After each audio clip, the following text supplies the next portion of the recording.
The Aryan Brotherhood makes up 1% of the American prison population. They are responsible for 18% of all murders in American federal prisons. 18% of the murders, from 1% of the people. The Aryan Brotherhood, also called the Brand, or AB, is the oldest, largest, and deadliest prison gang in the United States. Founded in 1964 at San Quentin State Prison in California. Born from a race war that nobody talks about. Built into a criminal enterprise that nobody fully understands. Their motto is 3 words: blood in, blood out. You join by committing murder. You leave by dying. There is no resignation. There is no retirement. There is no way out. Today, we climb every rank, from a terrified new inmate on his first night inside, to the 3 men who sit on the commission and run the most violent criminal organization inside America's prison walls. Your life, as every rank in the Aryan Brotherhood. Rank 1, the new fish, first night. Your first night in an American prison is a lesson in one thing: race. American prisons are racially segregated, not by law anymore, but by tradition, intimidation, and the quiet understanding that this is how things work. Black inmates affiliate with the Black Guerrilla family or the Bloods. Hispanic inmates align with the Mexican Mafia or La Nuestra Familia. And white inmates, especially those in California and federal facilities, are approached by the Aryan Brotherhood. The approach is rarely violent. At first, it is social. Someone shows you the ropes, explains how the yard works, who controls which tables in the cafeteria, which areas are safe, who to avoid. The AB was formed in 1964 at San Quentin when California prisons were desegregated. White inmates, suddenly outnumbered, organized for protection. The original members were Irish bikers, the Diamond Tooth Gang, who embedded glass chips in their teeth as a marker. They merged with other white gangs and became the Aryan Brotherhood. The ideology was always secondary to the survival. Racism was the organizing principle, but money was always the goal. From day one, the AB was more interested in profit than in racial purity. They would prove that repeatedly, dealing with Mexican cartels, partnering with black gangs when it was profitable, yet protecting John Gotti when he arrived in their prison in exchange for mob connections on the outside. You don't know any of this yet. You just know that someone is being friendly. And in here, that is everything. Rank 2, the associate prospect.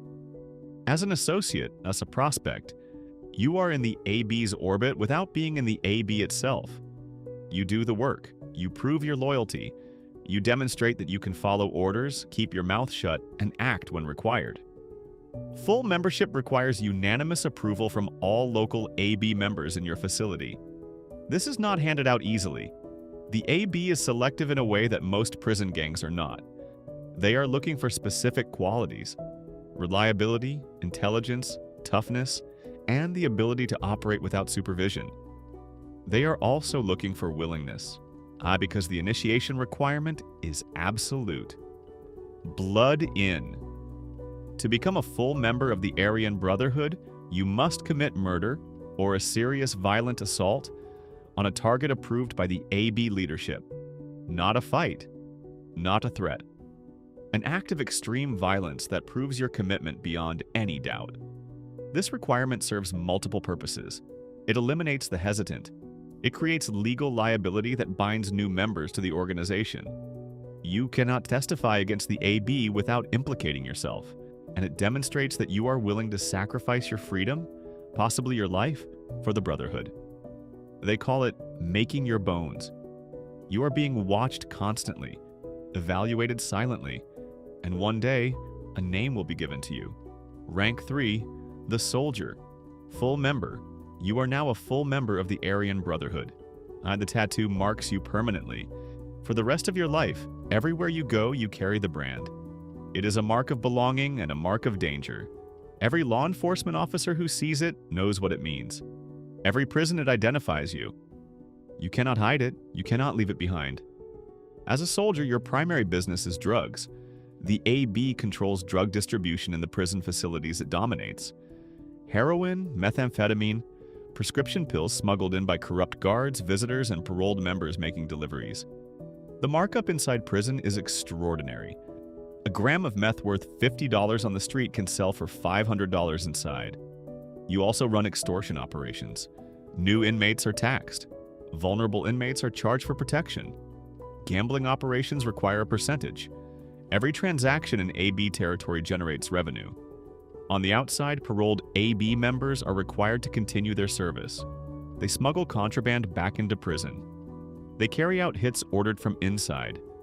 They deal drugs for the organization on the street. A percentage of their earnings goes back to the leadership serving life sentences. The AB's outside operation has partnered with major criminal organizations: the Italian-American Mafia, Mexican drug cartels, outlaw motorcycle gangs. The ideology fades when the money is good enough. Rank 4, the shot caller, cell block boss. The shot caller runs AB operations within a specific prison or facility. He manages the drug supply, resolves disputes, approves violence, and passes orders from the leadership above him down to the soldiers below. The shot caller communicates with the AB hierarchy through a remarkable system that law enforcement has spent decades trying to disrupt. Members write letters and codes, sometimes in invisible ink made from their own urine, visible only under UV light. They pass messages through subpoenas that require AB leaders to appear in court together, where they communicate through hand signals and coded language. They bribe guards. They use visits from family members as communication relays.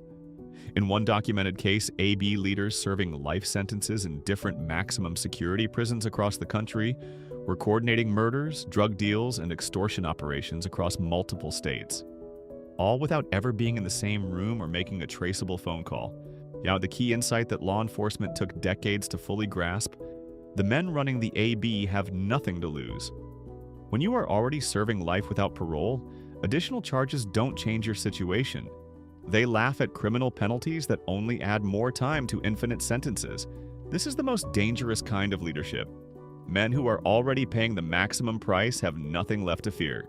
Rank 5, the Council, the 12. In the early 1980s, the Aryan Brotherhood formalized its structure. A 12-man council was established to coordinate criminal operations across the federal prison system. A 3-man commission was placed above the council to make final decisions. This transformation from a prison protection gang to a structured criminal enterprise is what made the AB truly dangerous.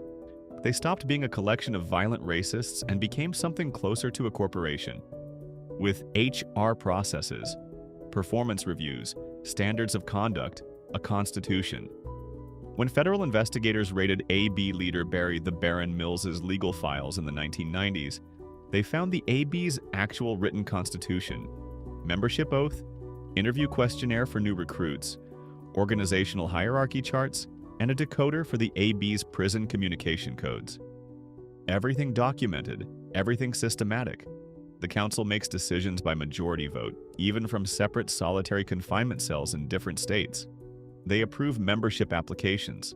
They authorize executions. They manage financial arrangements with outside criminal partners. Between 2002 and 2006, federal prosecutors charged 29 AB leaders with racketeering, conducting organized crime from their prison cells.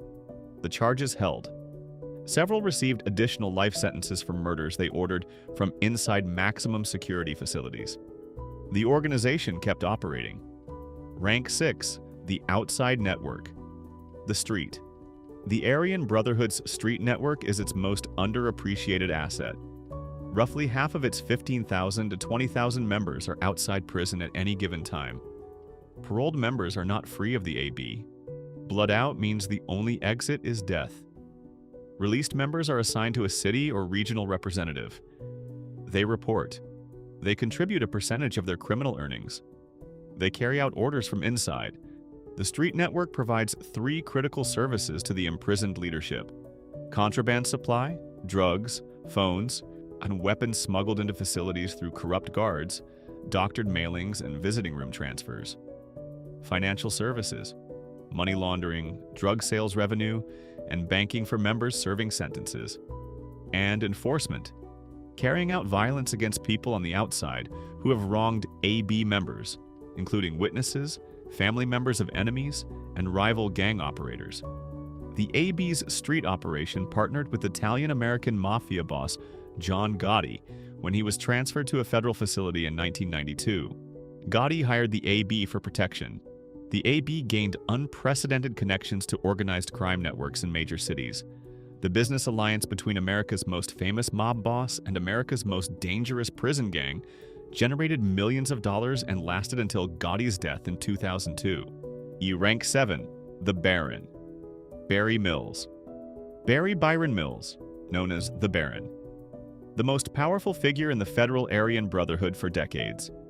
A convicted murderer who arrived in the federal prison system and transformed a disorganized collection of white supremacist convicts into a nationally coordinated criminal enterprise.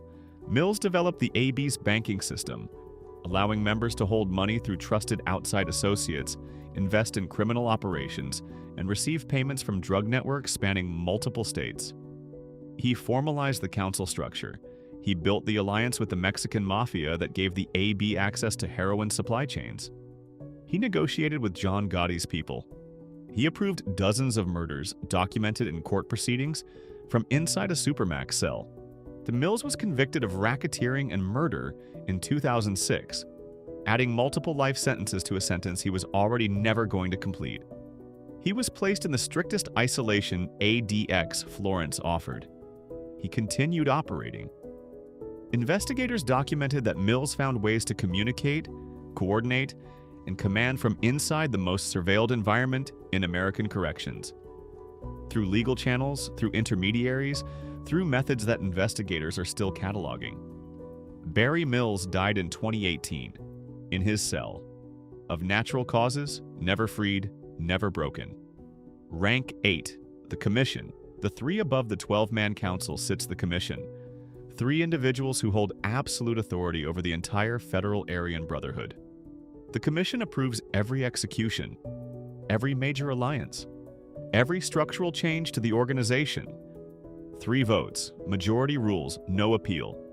What makes this structure extraordinary and extraordinarily difficult to destroy is its design. The 3 Commission members are typically among the most heavily surveilled people in the federal prison system.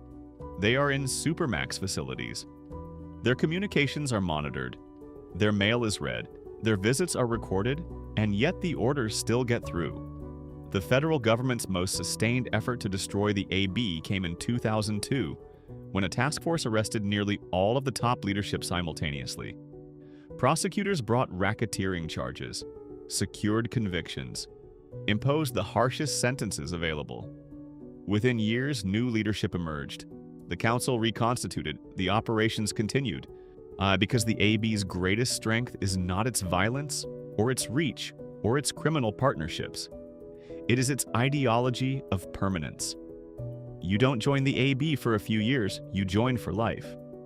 That commitment, embedded in every member from their first night inside, is what no prosecution has ever been able to charge. Blood in, blood out, from 1964 to today. From one California prison to every major federal facility in the United States. The brand endures, from a frightened new inmate on his first night, to 3 men in concrete boxes who run a criminal empire without ever leaving their cells. The Aryan Brotherhood was born from fear, built on violence, sustained by the one thing no prison can take away from a man serving life: time. They have more of it than anyone who is trying to stop them. Blood in, blood out, rank after rank. Subscribe and keep climbing.